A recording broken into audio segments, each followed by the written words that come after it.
Welcome back. Aujourd'hui, je vous viens avec un nouveau concept de vidéo dont j'ai eu l'idée en tombant par hasard sur un thread sur internet. En fait, je suis tombée sur un thread où les gens expliquaient une situation qu'ils sont en train de vivre dans leur vie et demandaient l'avis des internautes en leur demandant s'ils sont le bad guy, donc la mauvaise personne dans la situation ou pas. Donc j'ai trouvé ça assez sympa et je me suis dit, je vais partager quelques-unes de ces situations avec vous et on va pouvoir les noter ensemble. Je vais vous donner moi mon avis en caméra et vous dire si je trouve que la personne est le bad guy de l'histoire ou pas. Et vous pourrez me dire également en commentaire ce que vous en pensez. Très rapidement, avant d'entrer dans le vif du sujet, si vous êtes nouveau sur la chaîne ou vous ne vous êtes simplement pas encore abonné, n'hésitez pas à vous abonner en cliquant sur le petit bouton juste en dessous de la vidéo et bien sûr à appuyer sur la petite cloche des notifications pour être averti de toute nouvelle vidéo. La première situation s'intitule « Suis-je le bad guy pour avoir donné une grosse somme d'argent que j'ai gagnée à mon ex-femme malgré la colère de ma copine actuelle ?» Dites-moi dans les commentaires ce que vous en pensez rien qu'avec le titre et ensuite dites-moi ce que vous en pensez après avoir eu les détails de la situation pour voir si votre avis a changé un petit peu. Donc c'est Christian qui nous explique qu'il a récemment gagné au loto une très grosse somme d'argent. Il veut pas entrer dans les détails exactement de combien il a gagné, mais il nous dit que c'est dans les millions de dollars, donc vraiment une somme énorme qui peut changer sa vie et changer celle des gens qu'il aime. Il commence par nous décrire un petit peu sa relation avec son ex-femme. Il nous dit qu'ils sont séparés depuis maintenant 6 ans. Donc, depuis 6 ans, il est avec sa partenaire actuelle également, puisqu'en fait, il avait été infidèle à sa femme avec cette femme-là avec qui il est présentement. Donc, à l'époque, sa femme a découvert son infidélité et ça a été très douloureux pour elle. Ils ont fini par divorcer et se sont séparés au final en quand même bons termes. Il nous dit que sa femme a été très fair-play également, qu'elle ne l'a jamais empêché de voir ses enfants, qu'elle l'a toujours défendu à leurs yeux également pour qu'une mauvaise relation ne s'installe pas entre eux, qu'elle a vraiment fait de son mieux pour qu'il continue de faire partie de la famille en fait. Et c'est quelque chose qu'il a beaucoup apprécié chez elle parce qu'il a vu à l'époque comment elle souffrait, mais elle a su mettre ça de côté et ne pas étaler cette rancœur-là sur leurs enfants et sur leur famille. Donc il nous dit qu'il est très reconnaissant envers elle de ça parce qu'il sait qu'il a vraiment fauté gravement à l'époque. Et il est toujours donc avec cette femme-là depuis 6 ans. Donc il a toujours beaucoup d'affection pour sa femme. En plus, elle est toujours en très bon terme avec sa famille à lui, donc les grands-parents des enfants. Elle va souvent les voir, ils passent du temps ensemble, etc. Et envers lui, elle est toujours très polie, très cordiale, même si elle refuse d'adresser la parole à sa copine. Ce qu'on peut comprendre, j'imagine, parce que quand même, bon, il l'a trompée avec cette femme-là, je comprends qu'elle n'ait pas du tout envie d'entendre parler d'elle. Donc, pour revenir au jour où il a gagné au loto, il nous dit que les premières personnes qu'il a appelées, évidemment, ce sont ses parents, tout de suite pour leur annoncer la bonne nouvelle. Et directement après, il a eu envie d'appeler son ex-femme, donc il lui a annoncé qu'il avait gagné plusieurs millions de dollars. Elle était très heureuse pour lui, elle a même plaisanté qu'il pourrait emmener les enfants en vacances bientôt pour lui laisser à elle un petit peu de temps libre. Vraiment en de bonne foi, sans même suggérer qu'il puisse lui donner quoi que ce soit, sans même tenter de prendre sa part du gâteau. Elle avait vraiment pas l'air vénale, elle voulait rien du tout. Donc c'est quelque chose qu'il a apprécié lui-même et dès qu'il a vu en fait sa réaction, il a tout de suite su qu'il voulait partager ça avec elle. Déjà premièrement parce que c'est la mère de ses enfants. Donc pour pouvoir offrir une bonne situation de vie à ses enfants et chez papa et chez maman, et non pas que chez l'un ils soient comme des rois et que chez leur mère ils soient malheureusement moins bien munis. Il nous dit aussi que son ex-femme travaille présentement dans une librairie publique.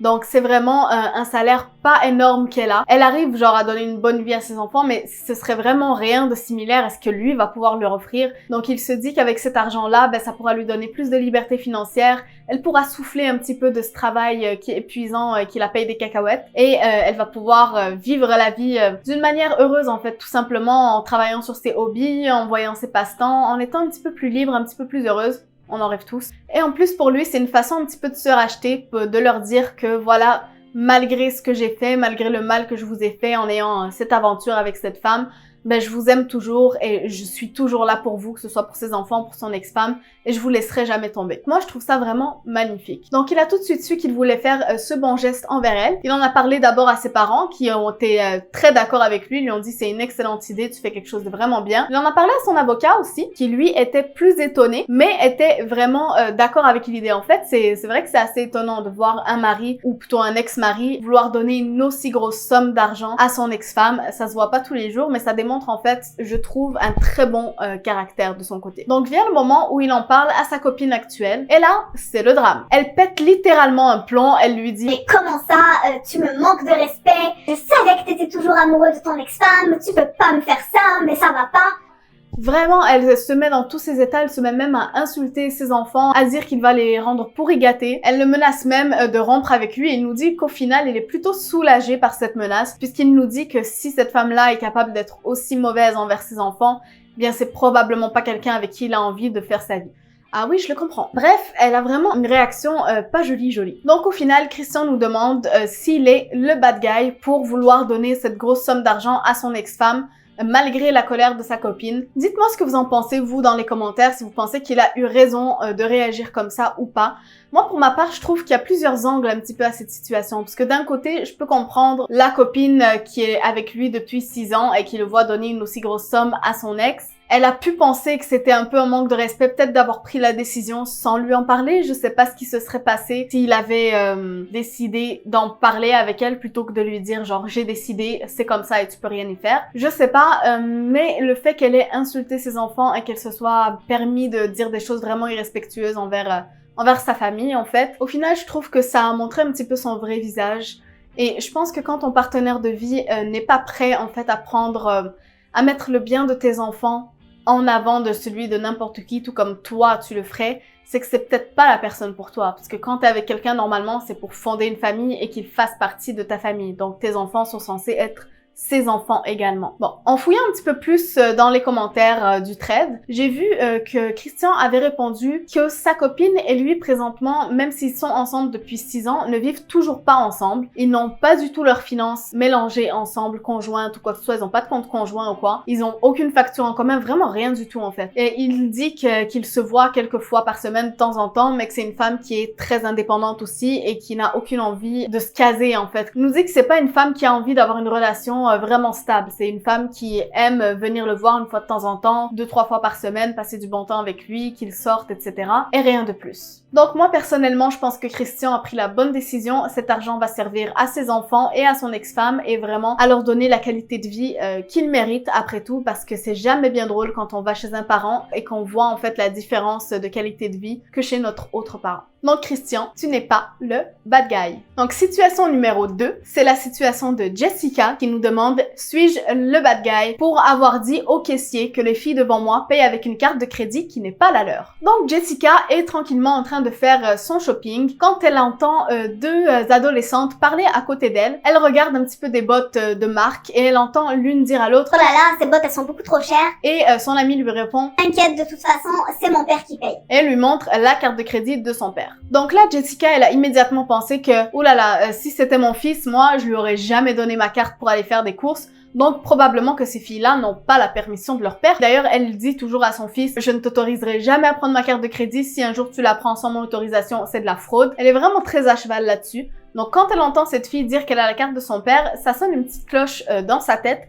Elle se dit vraiment que c'est pas normal. Par la suite, elle perd un peu les filles de trace. Elle est allée acheter d'autres trucs, les filles aussi. Mais quand elle se retrouve à la caisse pour payer, en fait, elle voit que ces jeunes filles-là sont juste devant elle à la caisse. Donc elle les voit en fait scanner les articles et elle voit le montant qui s'affiche et c'est facilement plusieurs milliers de dollars. Donc immédiatement, un autre red flag qui sonne dans sa tête et elle se dit Non, je peux pas laisser ces filles-là commettre une fraude. Donc tout de suite, elle alerte le caissier, elle lui dit Monsieur, ces filles, elles ne payent pas avec une carte de crédit qui est à leur nom. C'est au nom de son père, elle n'a pas le droit de faire ça. Le caissier, lui, il la regarde d'un air vraiment genre... Mon père. Mais...